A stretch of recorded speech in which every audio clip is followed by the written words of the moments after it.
Next, elastic potential energy. So elastic means what is coming in our mind. For example, rubber band, spring. Okay. So now we are going to see that the elastic energy, in the elastic energy, how the potential energy is acting on it. So when a spring is elongated, it develops a restoring force. So see this diagram.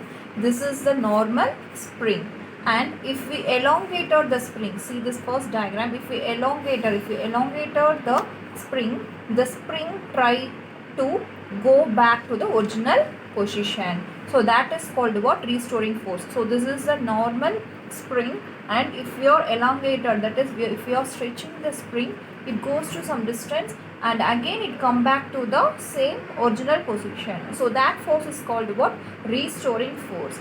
So potential energy means the energy which keeps object at rest. So we gave the deformed force, again it get back restored force to give the object at rest. So this is called what? Elastic potential energy. So the potential energy possessed by a spring due to a deforming force which stretches or compresses the spring is termed as elastic potential energy. Now let us assume a mass m lying on the horizontal table. So this is the mass m and it is lying on the horizontal table. And if the spring is in equilibrium position, its potential energy is 0. See, x is equal to 0 here. So this is in equilibrium position. Now extend from force Fa. So we are going to extend the spring. That is, if we are extending this mass, so what will happen here? The force is applied, so it moves through certain distance. So that is what? Fa. So Fa is applied so that it is stretched by a distance x. So force is applied in this mass, that is in this spring. The force is applied, so it is moving, the mass is moving through a certain distance. So the distance is what? X, the direction of the force. And see this diagram, spring which tries to bring the mass back.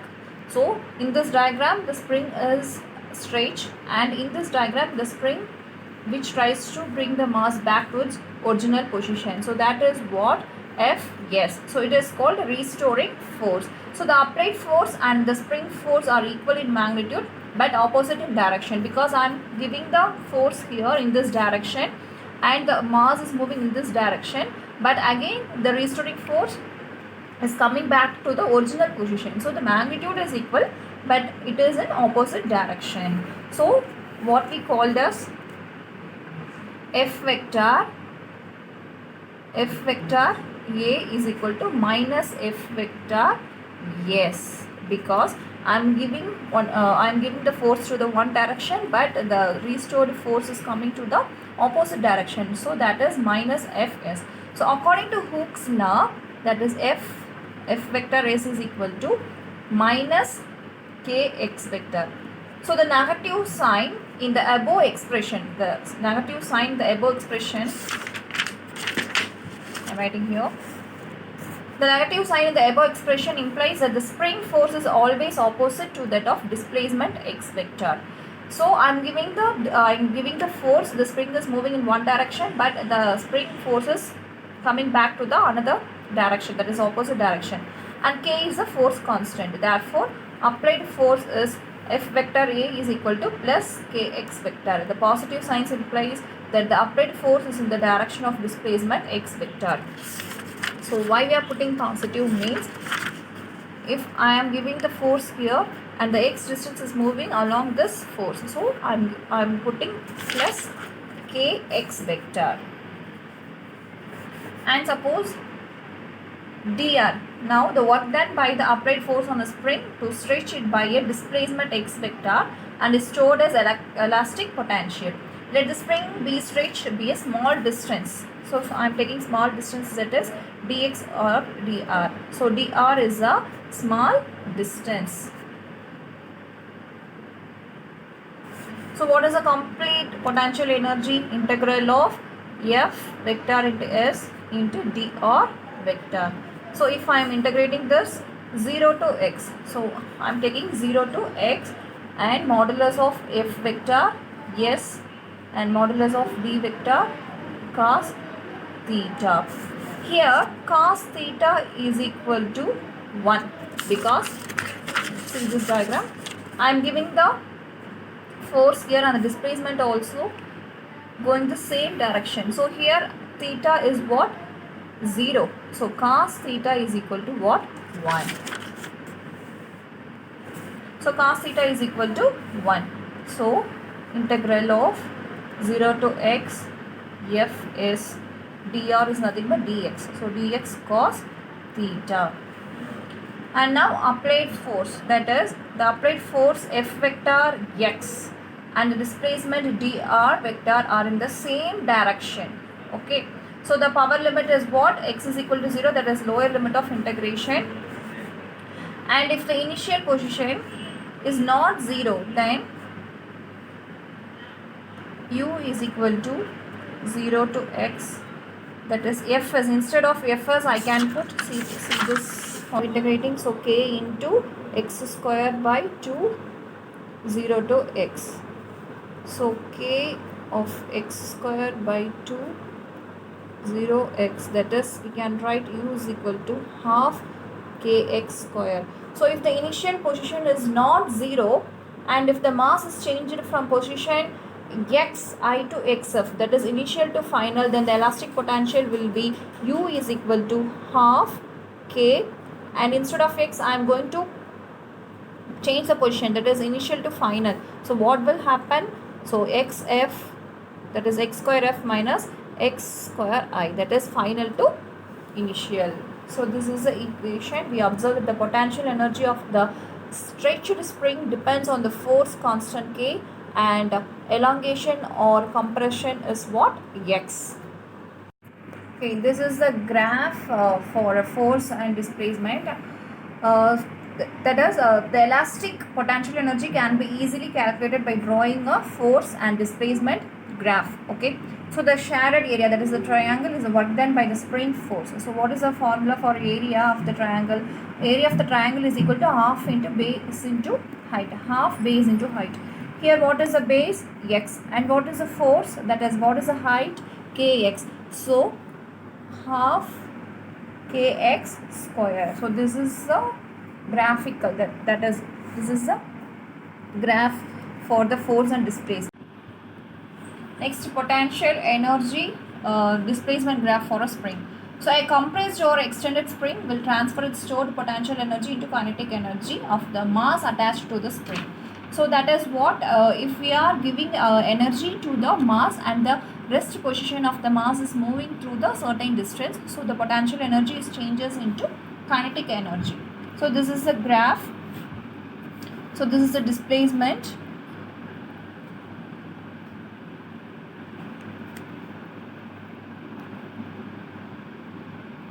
And in this graph, both the potential energy and kinetic energies happen.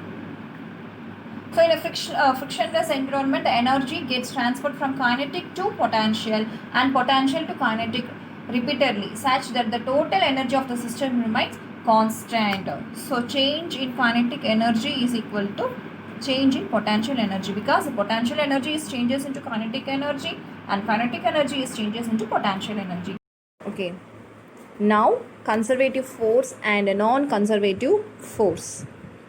So basis of nature consists of three types of forces, that is conservative force and non-conservative force, and third one is other force. And now let us see what is conservative force. So an object moving downward near the surface of the earth. So the work done by the gravitational force on the object does not depend on whether it falls vertically or slides down an incline. All that matters is the change in the object's elevation. And second point is, the path makes no difference when we consider the work done by the gravitational force, but it does make a difference when we consider energy transformation due to friction force. So we can use this varying dependence on path to classify forces as either conservative or non-conservative. So conservative forces have the following two equivalent properties. So first one is the work done by a conservative force on a particle moving between any 2 points is independent of the path taken by the particle. And the second point is the work done by a conservative force on a particle moving through any closed path is 0. That is, a closed path is one for which the beginning point and the end point are same. So the conservative forces internal to the system do work at the expense of loss in potential energy of the system. Now see this diagram. Let us consider a particle is taken from point P to point Q. Okay. So we are the path PAQ. That means a particle is moving along the point PAQ and then placed back to point P via the path QBP in the vertical plane. So the particle is moving PAQ and coming backward, that is QBP. Okay, this is the particle moving from the point P and Q.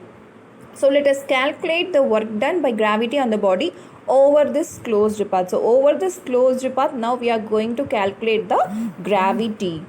So here displacement of the particle is PQ. That means the particle P is moving to the certain distance Q. So the displacement of the particle is what? PQ. Gravity is acting vertically downward because P is reaching the point Q and then again it comes back. So it is the gravity is acting vertically downward. So the vertical component of PQ is what? H, upward. Okay. So hence W, that is PAQ, is equal to minus mgh. So minus mgh is what? Potential energy. So therefore the path QBP compared to the displacement along vertical is H downward. So if it is, we are taking the downward, means what will happen?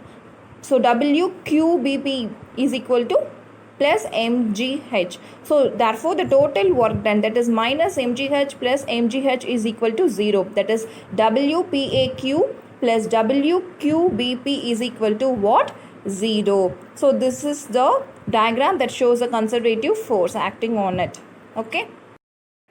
Non-conservative force. So non-conservative force means the work done by a non-conservative force not depends only on the initial and final positions, but also on the path followed. The common examples of such forces are frictional force and drag force in fluids. The work done by a non-conservative force along a closed path is not equal to the expense of internal energy of system, that is the non-conservative forces are doing some work. So whenever non-conservative forces do work on a system, the internal energy of the system decreases. So non-conservative force is positive, then the internal energy decreases. If the non-conservative force is negative, then internal energy will increase. So work done by non-conservative force is equal to change in internal energy. Next, we are going to see law of conservation of energy. So law of conservation of energy means the energy can neither be created nor destroyed. So it may be transformed from one form to another, but the total energy of an isolated system remains constant. Now let us see one example for this. Okay, a law of conservation of energy. That is, it states 3 important points. Energy can neither be created nor be destroyed. And then second one is energy changes forms. And third point, energy in a system remains constant. So now, to elaborate these points, consider a bottle containing petrol. We know that petrol possesses chemical energy. Let this bottle of petrol have 10 joules of chemical energy. Now, put this 10 joule of petrol in this car tank. The car will use the 10 joule of chemical energy in order to produce the 10 joule of kinetic energy in the form of motion. Thus, we completely transfer the 10 joule of chemical energy into 10 joule of kinetic energy. without distraction or wastage. So remember that laws of conservation of energy is an ideal case. Okay, this diagram illustrates that if an object starts from rest at height h, okay, so then total energy is purely potential energy. That is, potential energy is what U is equal to mgh, and the kinetic energy is 0 at height h, because when the object falls at some distance, that is y, the potential energy and the kinetic energy are not 0, whereas the total energy remains same as measured at height h. When the object is about to touch the ground, the potential energy is 0 and total energy is purely kinetic.